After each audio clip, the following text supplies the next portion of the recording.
Плюс денес терминот за презентација на програмската понуда пред изборите ја фокусира на Кочанскиот регион. Наредните 30 на минути за актуелните проекти во програмата Реално разговараме со Иван Иванов од Кочани, досегашен пратеник од ВМРО ДПМНЕ и дел од кандидатската листа на коалицијата за подобра Македонија. Господин Иванов, добре дојдовте во Канал Плюс. Добро вечер, чест и задоволство ми што повторно сум гостин во вашето студио. Рековме, вие и досега бевте дел од парламентарниот состав, вака како пратеник, но и како кандидат за наредниот собраниски состав. Задоволен ли сте од промените кои што се случуваат да се лоцираме овде во Кочанскиот регион? Во глобала да. Значи задоволен сум. Кочанскиот регион, па и целиот регион во изборна единица 3 се гради како никогаш досега. Значи регионот покрај инфраструктурно, значи буквално нема поле од општественото живење кое што не е опфатено. Дали е тоа во инфраструктура, дали е тоа во изградба на и реновирање на училишта, дали е тоа во изградба и реновирање на спортски сали, од културата, значи театри, изградбата на клиничка болница во Штип, значи регионот буквално се гради како никогаш досега. Во изминативе 50 години е сега нормално, секогаш може и подобро, меѓутоа сведоци сте сите, нели, дека ни беше наметната една вештачки креирана, една политичка криза, каде што и оние луѓе кои што, односно фирми кои што планирале да инвестираат и да регионот добие уште посилен импулс за развој, значи чекаат некаква разврска, чекаат да видат што ќе се случи, меѓутоа во глобала, значи промените кои што се овде се секако позитивни. Еве во рамки на Кочанскиот регион, кои проекти досега ги цените, а се веќе завршени или се па во тек на реализација, владени проекти, меѓутоа како временска рамка влезени си во партиската програма? Да, влезени си во партиската програма.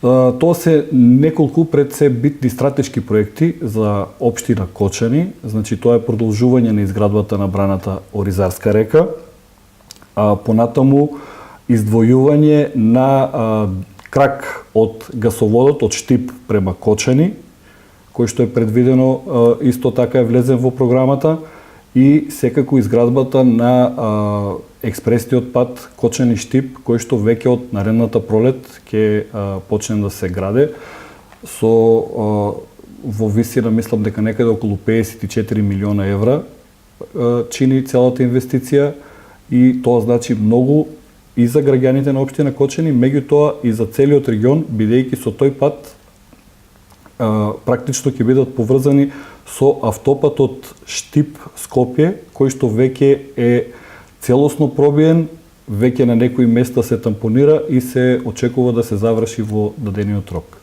Инфраструктурата, односно патиштата, се болна тема на истокот, како што кажавте, да. Со децении за поставен регион.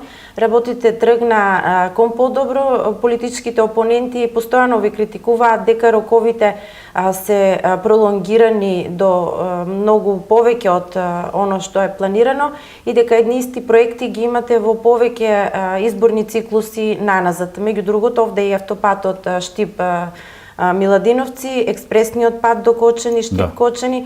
Значи поврзувањето во регионот е мета на вашите политички опозиционери. Што на оваа тема?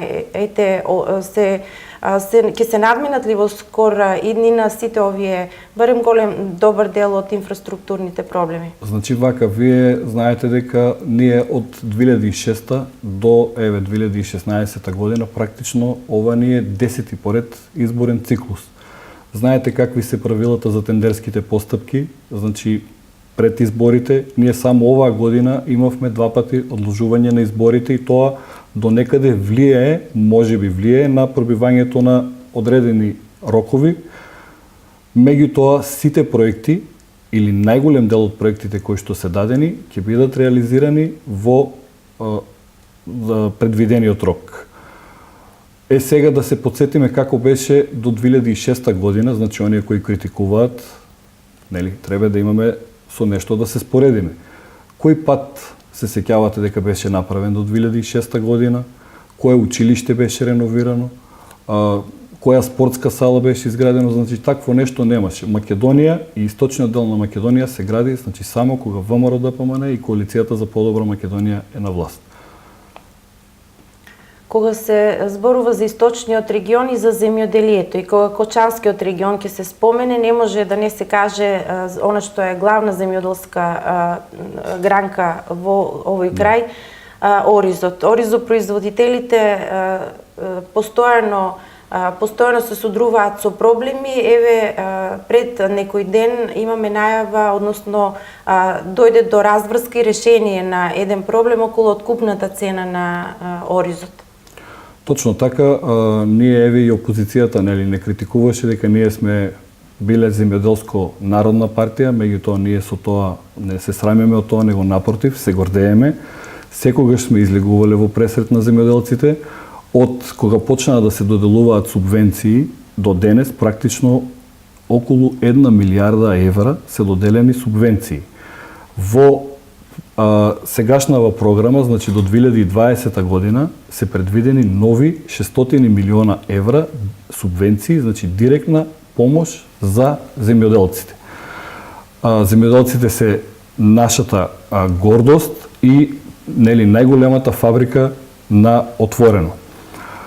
Околу проблемите кои што беа со откупот на ориз, мислам дека завчера се постигна некое решение и се договорени и на задоволство и на преработувачите и на откупувачите на ориз за некоја цена од 18 до 20 денари за поситните сорти ориз и од 20 до 22 денари за покрупните сорти на ориз. Ние со земјоделците сме секогаш рамо до рамо, значи и кога е добро, меѓутоа не ги оставаме на цедило, ниту кога е лошо. Значи, знаете каква е ситуацијата, се појавија огромни вишоци на ориз и најлесно беше да дигнеме раце, и владата да дигне раце и сега да не се занимава веќе со тој проблем, меѓутоа се седна, се направија доста состаноци, доста преговори и се дојде до оваа цена, што е, верувам, на задоволство на сите земјоделци. Ќе се шират ли површините под ориз со овие мерки и конкретно дали има дел од програмата реално токму за оваа култура во државата? Сведоци сме на деценијски наназад, би рекла, екзодус врз некои индустријски и земјоделски култури во регионот. Овде е памукот, овде е афионот, што го имаше во источниот, во третата изборна единица. Меѓутоа, дали климатските промени или државната нефокусираност врз земјоделието доведе до тотално уништување. Оризот е далеко од тотално уништување, меѓутоа оние кои прават споредба со поранешната заработка и начин од гледување на ориз, велат дека она автохтоната, овде би рекла, сорта на ориз, веќе е на голем удар на турските сорти. Која е иднината вака на оризопроизводството во регионот? Токму затоа во програмата е предвидено проект земјоделски консултант. Значи тоа ќе биде земјоделски консултант, ќе работи на принципот на матичен лекар. Значи земјоделците ќе се пријавуваат кај него, тој ќе врши контрола, увид, ќе дава предлози, идеи, а истовремено, значи, ќе биде обучуван во врвни светски институции на проблематиката која ќе ја работи. Значи, наше залагање е да се зголемат приносите на ориз, таму каде што не успева да се проба, да се види дали може со некоја друга попрофитабилна култура да се оди, а секако дека оризот овде има иднина, бидејќи површините од 2006 година до сега се скоро дупло зголемени и мислиме дека со зголемување односно со покачување на приносот по хектар ќе се надмине и ова што е сега најголем проблем, односно најголем проблем за земјоделците, а тоа е цената на откупот. Се вршат анализи, се земаат искуства од некои други земји, значи кои се понапред од Македонија во земјоделието. Еве, минатиот пат беше министерот за земјоделие, каде што при неговата посета во Кина, значи таму веќе има стигнато до 14.000 тони од хектар. 14.000 килограми, се извинувам, по хектар. Така да ние кај нас сме некаде се уште околу 6000, така да мора да се преминуваат современи агротехнички мерки. Сега се бидејќи нели предизборен период, сите некако како да сакаат да добијат политички поени, односно опозиционата партија на маката на земјоделецот. Меѓутоа мислам дека земјоделците знаат кој е со нив, кој дава поддршка. Може да кажеме и да споредиме какви беа субвенциите до 2006 година, практично немаше, имаше некаде мислиме дека околу 4 до 5 милиона, мислам дека околу 4 милиона евра беа субвенциите и тоа 3 милиона се делеа на неколку фирми и 1 милион остануваше евра за сите други култури. Сега тоа е од корен променето и еве како што реков и претходно, значи над 1 милиарда евра субвенции се дадени и сега во програмата се планирани 600 милиони евра за нови субвенции. Да поразговараме малку и за брана Речани, поврзано е со земјоделието, меѓутоа ќе реши и редица други проблеми во регионот. Докаде е изградбата, рековме, има причини зашто се доцни реално за изградбата да почне поинтензивен изградба на оваа брана. Нешто повеќе за тоа што е во програмата, како се бенефит ќе донесе овој капитален објект во регионот? Значи вака, браната Речани е и капитален и стратешки објект за општина Кочани. Вредноста на целиот проект е некаде околу 33 милиони евра. Во моментот се работи на пристапниот пат до браната, некаде со вредност проценета околу 3 милиони евра. Веќе е мислам дека од наредната година ќе почне изведбата. Во програмата е предвидено дека ќе продолжи изградбата на браната и со изградбата на оваа брана се решаваат неколку проблеми кои што ги мачат и граѓаните на општина Кочани. Најпрвен тоа е околу 1500 хектари нова земјоделска површина за наводнување, а понатаму дел ќе биде искористен.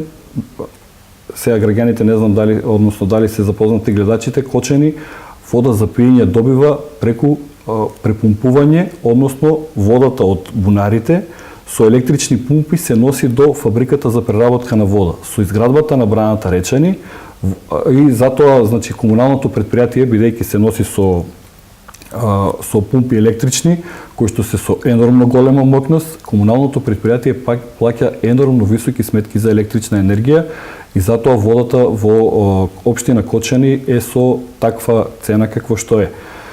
Меѓутоа, со изградбата на браната на Оризарска река,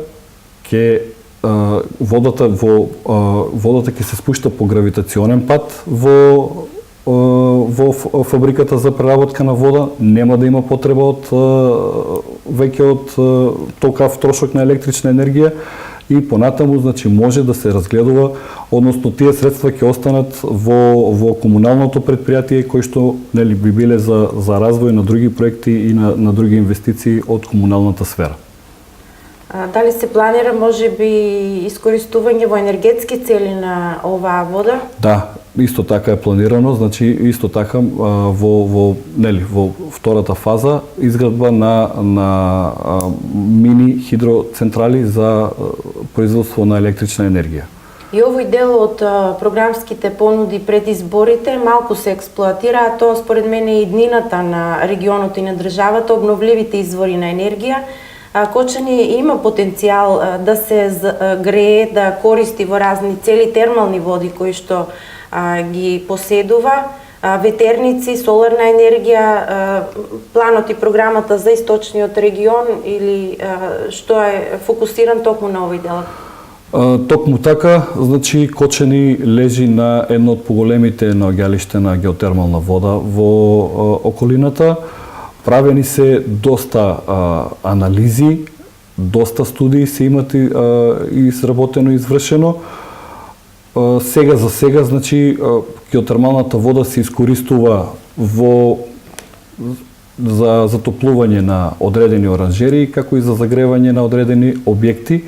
Меѓутоа, значи, во програмата дел од програмата, односно најголемиот акцент на програмата е ставен на руралните развојни зони, каде што практично цела Македонија ќе стане една индустријска развојна зона. Буквално скоро речиси сите села се опфатени со оваа мерка и таму е предвидено дека за изградба на спа центри, индустријски капацитети, пензионерски домови, хотели и нешто или било каков индустријски капацитет, значи граѓаните, односно собствениците кои ќе се одлучат на таков чекор, добиваат енормно добри услови за стопанисување, значи се ослободени од данок на добивка 10 години, се ослободени од персонален данок 10 години, 50% од плаќањето на социјални придониси и доколку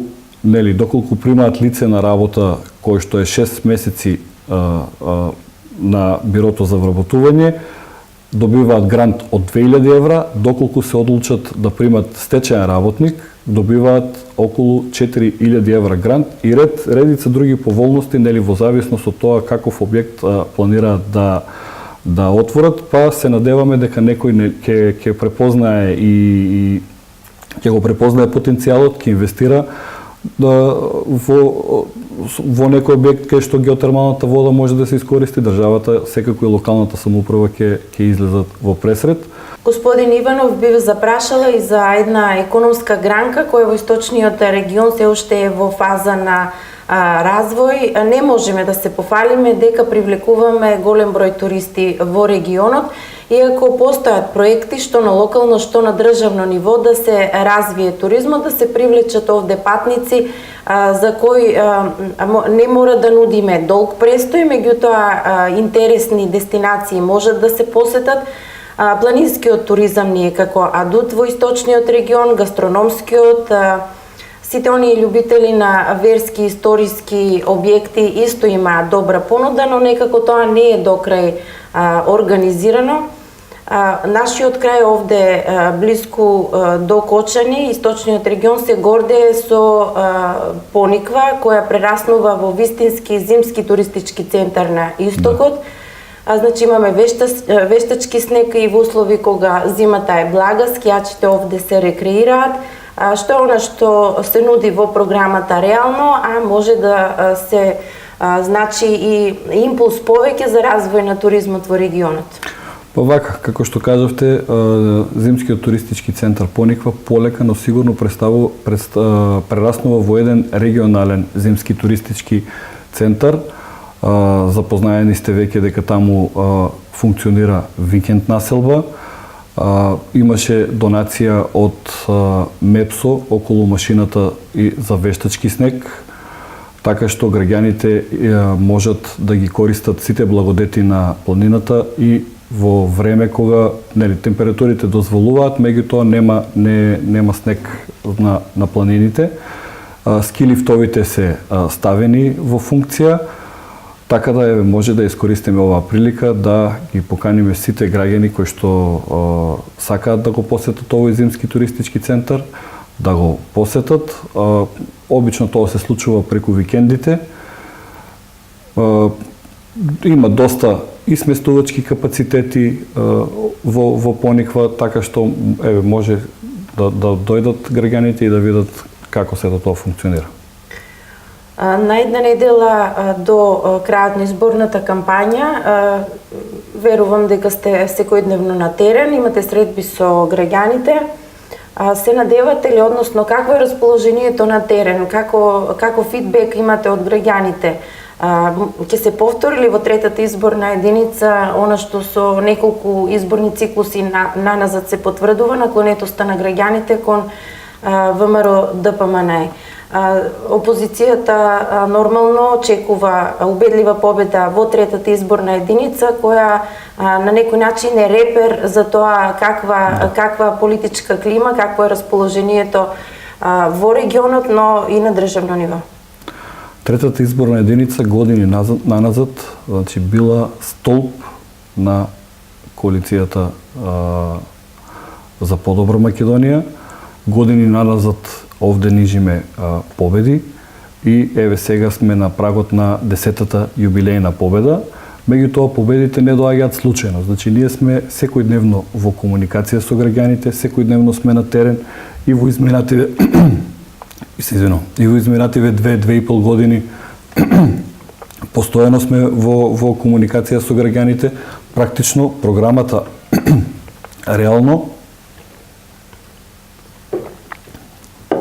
реално е од самите граѓани напишана, односно од нивните барања и нивните потреби. Мислам дека резултатот ќе биде сигурно многу подобар од претходните избори, особено граѓаните веќе осеќаат и чувствуваат што опозицијата сака да направи со нашата држава и мислам дека ќе застанат цврсто. Македонија не е на продажба, не е на лицитација. Граѓаните од Источна Македонија, односно од изборна единица 3 се против двојазичност, против кантонизација. Сега опозицијата тоа се обидува да го релативизира на некој начин, како еве тоа ќе биле само двојазични табли или нешто слично, меѓутоа граѓаните секогаш народ е во изборна единица, па и целиот македонски народ е мудар, гледа што се случува, гледа што се сака да се направи. Реков, опозицијата тоа се обидува да го релативизира, меѓутоа или дека федерализацијата и кантонизацијата биле само нели во главата на нашиот лидер, меѓутоа како што знаете и сите, не беше нашиот лидер во Швајцарија на средба со албанската диаспора, беше лидерот на Социјалдемократскиот сојуз. Значи сите го видеа видеото, сите видеа отворено, значи кој тези, за што се залага тој, што застапува. Така да мислам дека овој пат македонскиот народ ќе застане зад сопствената држава и ќе освоиме уште поубедлива победа од изборите 2014 година, кога имавме над 200.000 гласа разлика. Победата ни беше оспорена на некој начин. Не знам, се изнаслушавме секакви приказни, те имало, не знам, пола милион фантоми, те 300.000 биле, па 200.000, па 100.000, па 30.000. Сега на крајот Државната изборна комисија го заклучи избирачкиот список и излезе дека се 5.000 луѓе повеќе. Така да не станува збор за никакви фантоми, за никакви нереални гласови, значи граѓаните си гласаат. На 11 декември граѓаните ќе излезат масовно, ќе гласаат и ќе покажат дека македонскиот народ е сопственик и газда на ова парче земја. На почетокот на предизборната кампања коалициите се договорија, подпишаа кодекс за фер изборна игра. Ја цените ли како фер барем досега? Релативно изборната кампања се одвива релативно во една фер и коректна атмосфера. Немаме некои позначени забелешки на терен она што се случува. Еве гледам од опозицијата некаде најавуваат некакви пресови, некој им се заканувал, меѓутоа тоа мислам дека е повеќе политички маркетинг и дека не може да влијае нешто драстично на изборниот резултат. Така да ние си ја тераме нашата програма, нашата кампања. Нашата кампања е позитивна кампања, значи ние приметувате и на метизите, нити некого навредуваме, нити некого омаловажуваме, нити некого го вреѓаме, си ги представуваме нашата програма, нашите проекти кои што се предвидени во програмата. Сега какво е нивното видување за целата работа, значи ќе треба да се консултирате со некој од нив. За крај, едно прашање кое ги прашувам сите гости кои партиципираат во овие емисии. Сите партиски програми се убаво напишани идеи и четива на хартија. Како граѓаните во крајна линија да препознаат кој од програмите да изберат како програма која е највредна за поддршка, како да се препознае програма која е остварлива, иако сите сакаме да слушнеме убави ветувања за поубав живот, како реално да се одбере опција која ќе значи реализација барем на добар дел, ако не и на цела програма. Па токму затоа и нашава програма се вика реално. Ние како партија воведовме еден повисок стандард во политиката. Значи знаете дека пред секои избори правиме отчет и отчетот односно правиме програма.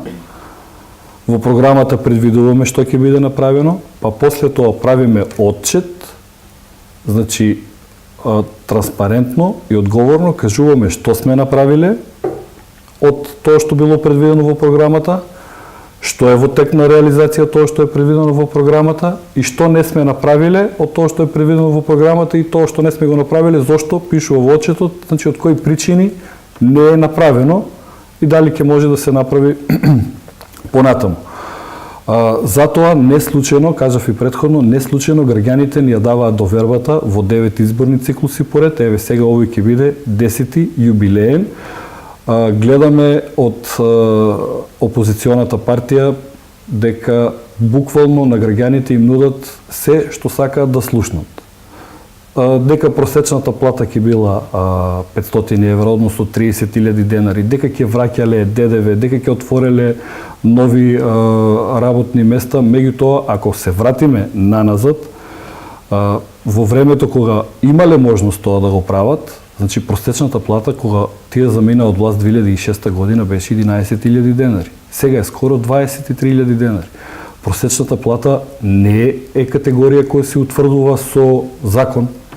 Значи просечната плата е статистичка категорија. Не може вие со закон да донесете ќе биде просечна плата 30.000 денари.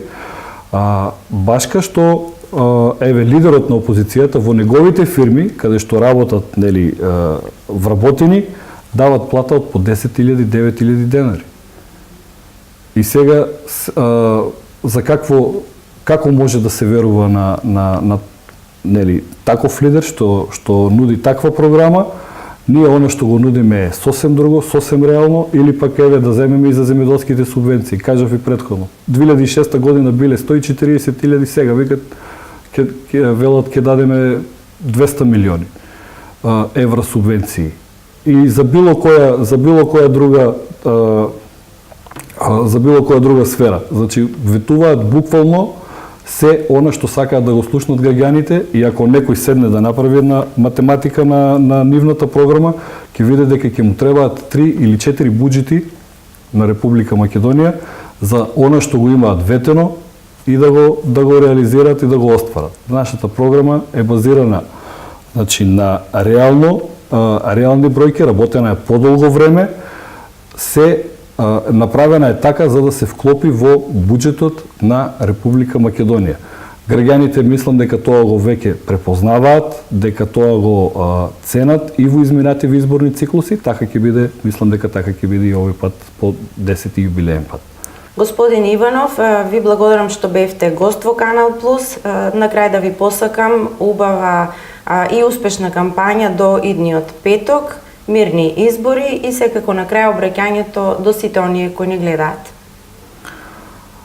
Почитувани сограѓани, почитувани гледачи, значи на 11 декември не станува збор за обични избори, значи 11 декември е датум за референдум во каква Македонија сакаме да живееме.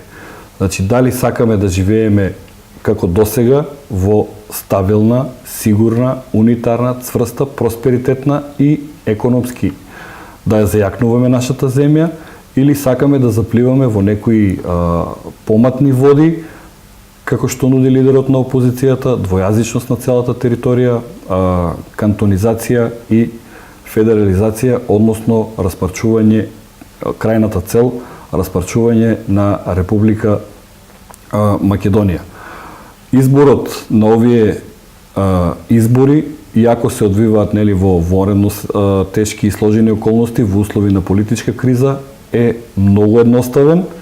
Значи треба да избереме помеѓу две опции. Едната опција која гради, се труди да создаде нови работни места и во услови на криза во изминативе 2 години создаде 39.000 работни места. или пак сакаме да избереме другата опција, односно опцијата на хаос, оние кои кршија, кои шара, кои фарба и кои уништува се она што некој друг го изградил. Ве повикувам да излезете сите масовно на избори и да дадете подршка за број 1, односно тоа е коалицијата предводена од ВМРО-ДПМНЕ за стабилна, сигурна, просперитетна и унитарна Република Македонија. Почитувани гледачи, тоа беше Иван Иванов од Кочани, досегашен пратеник од ВМРО-ДПМНЕ и дел од кандидатската листа на коалицијата за подобра Македонија.